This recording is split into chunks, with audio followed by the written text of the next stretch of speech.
여하튼 우리는 그동안 대선지자 엘리야가 하나님의 사람으로서 신비스럽고 그리고 당차게 사역하던 일들에 관해서 상당 기간 하나님의 말씀을 들은 바 있습니다.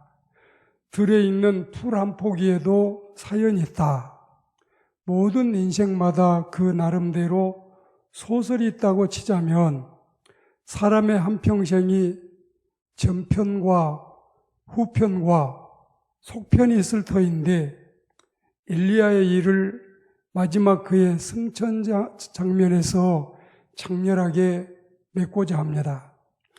저는 얼마 후면 70을 바라보는 세월 동안에 수많은 인생들의 쓰러짐과 장례식 광경을 목격했고 게다가 성직자 생활 40~50여 년 성상에 장례식 집례도 많았었는데 이와 같이 모든 인생의 결국이 죽음이기 때문에 더욱 그러할 겁니다.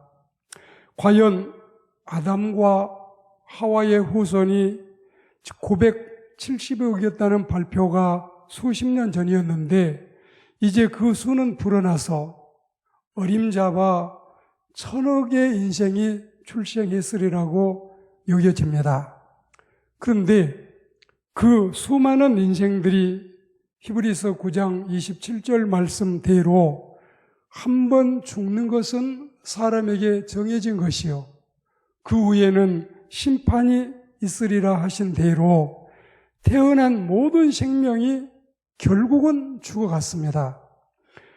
그 중에 성경대로 하자면 에녹과 여기 엘리야가 장례식을 치르지 않고 바로 하늘로 승천한 케이스여서 이건 그야말로 특별한 계시의 사건, 신비의 사건이 아닐 수 없습니다.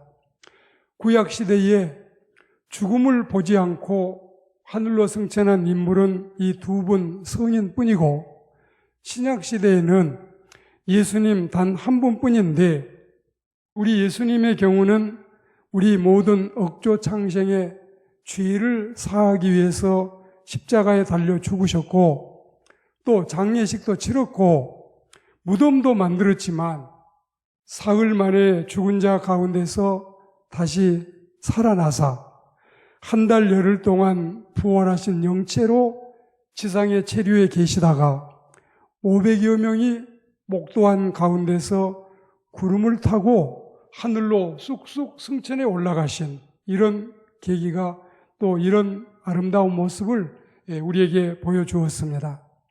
구교에서는 에베소에서 생을 마감한 마리아도 승천했다고 하지만 그러나 우리는 이걸 믿지 않고 성경에 없는 일이고 우리는 예수님의 승천만 신약시대에 믿습니다.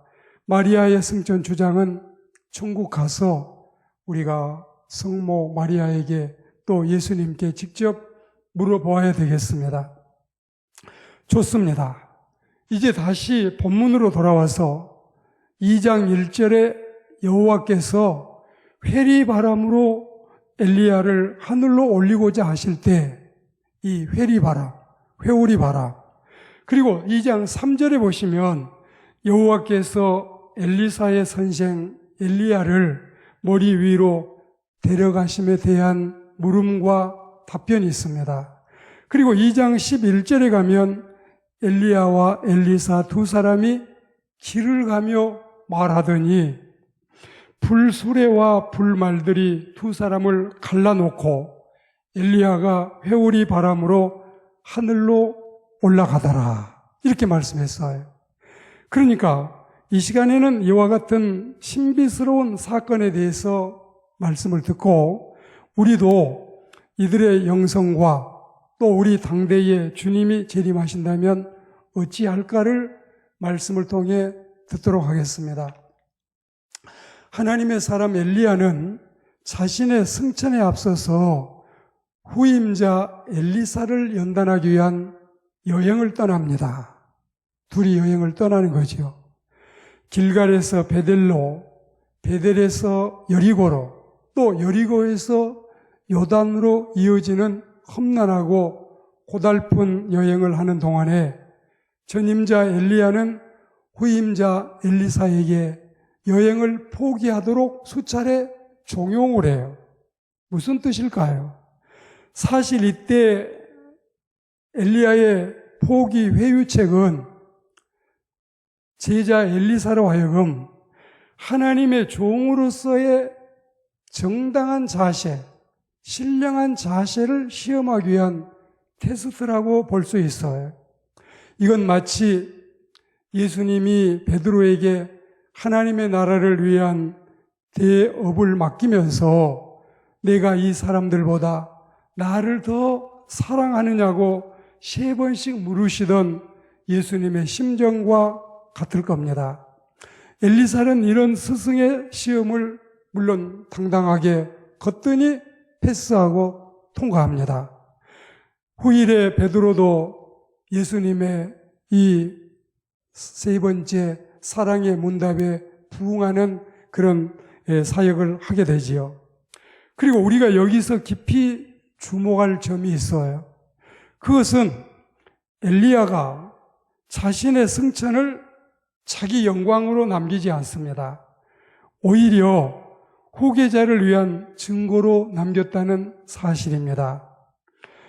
지는 해라고 할 수 있는 자신보다는 떠오르는 태양과도 같게 될 엘리사의 면을 세우는 비례가 되기도 하지만 사실은 하나님의 주권에 대한 철저한 인정임과 동시에 제자에 대한 뜨거운 사랑이 깃든 처사가 아닐 수 없습니다. 그리고 더 중요한 것은 이 엘리야의 뜨거운 이 사랑뿐만이 아니라 겸손한 인품에 더 나아가서 홀연히 이루어질 자신의 승천을 의도적으로 과시하지 않는, 이걸 여러분 은혜롭게 숨기고 감추고자 하는 그런 모습도 발견할 수 있습니다. 이처럼 우리 신앙인은 주의 영광에 참여하게 될 마지막 순간까지도 결코 겸손한 마음, 겸손한 태도를 잃어서는 안 될 것입니다.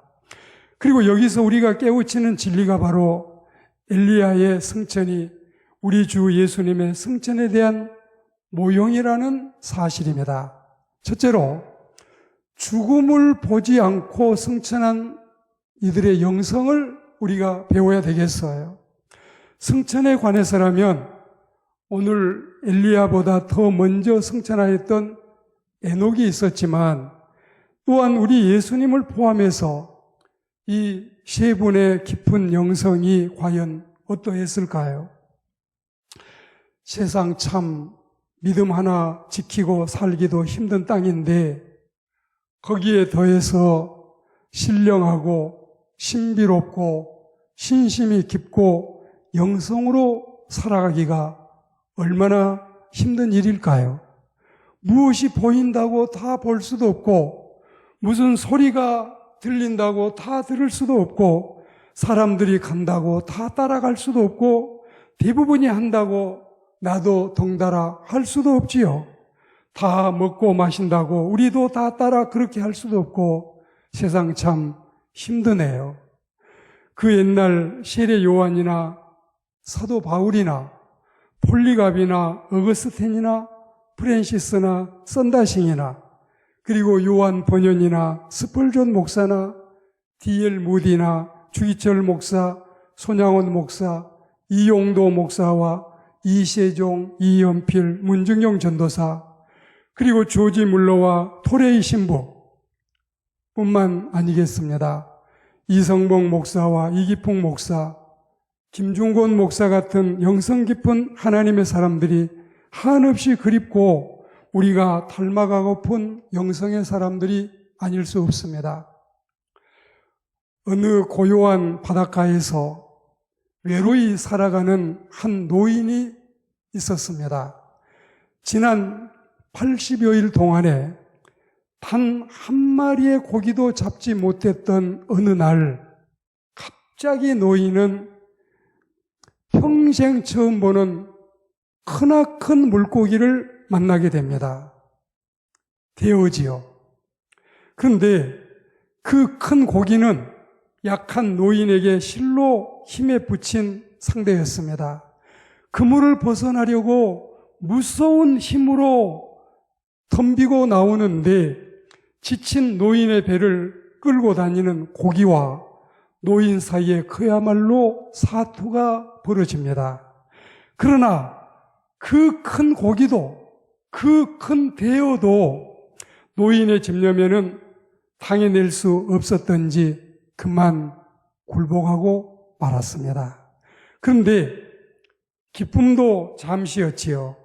큰 고기를 사로잡아 의기양양 돌아오던 노인은 이번에는 이 고기의 피 냄새를 맡고 나타난 상어떼와 다시 한번 생사를 가늠하는 혈전을 벌이게 됩니다.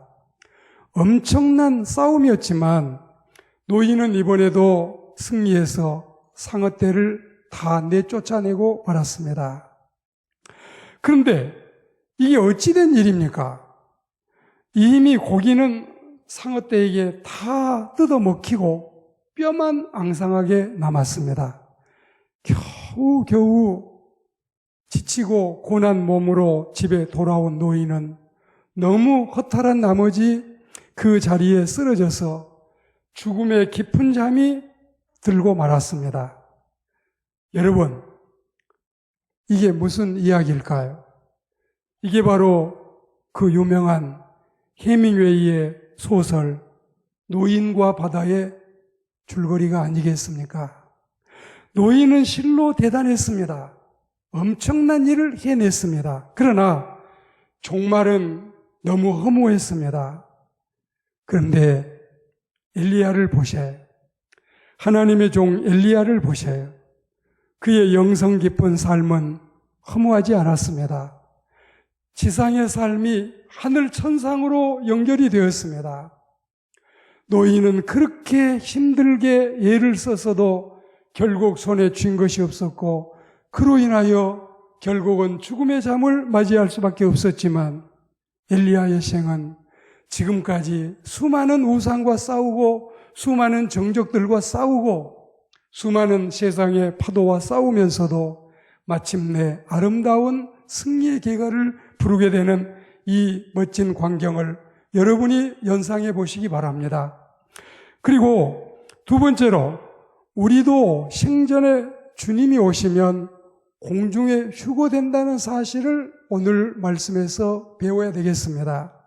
이 점은 신약성경 데살로니가전서 4장 17절 말씀으로 옮겨가 보도록 하겠습니다.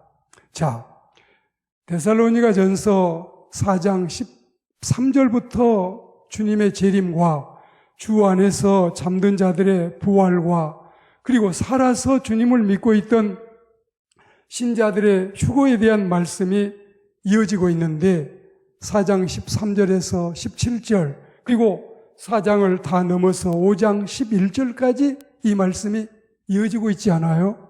그 중에 17절 말씀을 드리자면 그 후에 우리 살아남은 자들도 그들과 함께 구름 속으로 끌어올려 공중에서 주를 영접하게 하시리니 그리하여 우리가 항상 주와 함께 있으리라. 너무 은혜스럽고 너무 귀한 말씀이지요. 그러니까 우리는 에녹이나 엘리야나 혹은 우리 예수님처럼 승천은 어렵더라도 믿음 생활 잘 하다가 이 데살로니가 전서 말씀처럼 휴거돼서 공중으로 끌어올려서 주님을 영접하게 된다면 우리도 죽음을 보지 않고 영원히 주와 함께 영생복락을 누리는 아름다운 복된 삶을 살아가게 될 것입니다. 그러니까 인생들 뿐만이 아니라 모든 생명체로 출생한 것들은 다 시들고 다 죽었어요. 꽃은 피어도 고치고 사람은 나도 이윽고 죽고 이 허무한 법칙은 생명을 가진 것들이 피할 수 없는 법칙이었는데 그러나 예수 그리스도께서 이 땅에 다시 재림해 오실 때 지상에 살아있으면서 주님을 믿는 자들은 이미 믿다가 죽어서 무덤 속에서 잠자고 있다가 주님의 부활 나팔 소리, 재림 나팔 소리와 함께 다시 일어나서 그들과 함께 구름 속으로 끌어올린다. 이렇게 말씀했지요. 이 끌어올려, 그러니까 헬라어에 보면은 할파게 소메타, 이 할파게 소메타는 할파조라고 하는 데려간다, 끌어올린다의 미래 수동태형인데 이것은 재림주 예수 그리스도에 의해서 반드시 우리가 올라감을 당하고 데려감을 당한다는 사실을 명확하게 말씀하고 있습니다. 무엇하러 끌어올리느냐? 재림의 주님을 만나도록 하기 위해서 공중으로 끌어올리는 거지요. 생전이라면 우리는 죽음을 보지 않고 공중으로 끌어올리는 이 놀라운 기적을 체험하게 될 것입니다. 그래서 이 영어의 랩추얼, 이 단어는 황홀감이나 무아지경인데 해밍웨이의 소설의 노인처럼 허망한 종말이 아니라 엘리야의 승천처럼 우리는 참으로 아름다운 이 광경을 목도하고 우리 스스로가 또한 체험하고 그리고 주님을 만나는 이 은총을 누리게 될 것입니다. 말씀을 맺으면서 노인의 허망한 죽음이냐, 엘리야의 장엄한 승천이냐, 우리는 이 놀라운 사실을 비교해서 말씀을 드렸습니다. 이제 우리에게 남는 것은 영광의 휴거를 소망하는 신실한 믿음이 남아 있습니다. 이런 믿음을 가지고 엘리야의 승천 광경을 참으로 부러운 모습으로 보고 있는 우리가, 에녹을 그렇게 바라보던 우리가, 예수님의 구름 타고 올라가신 승천을 바라보던 우리가 이제는 내 자신도 공중으로 휴거되고 또 우리가 죽어서 무덤에 묻힌다 해도 우리 주님의 부활 나팔 소리와 함께 다시 깨어 일어나서 우리도 하늘에서 주님을 만날 이 은혜로운 남아있는 아름다운 은총을 기억하면서 믿음이 신실하고 흐트러지지 않고 굳센 대장보 신앙, 여장보 신앙으로 주님을 섬기고 주님의 재림을 기다리게 되기를 주의 이름으로 축복합니다.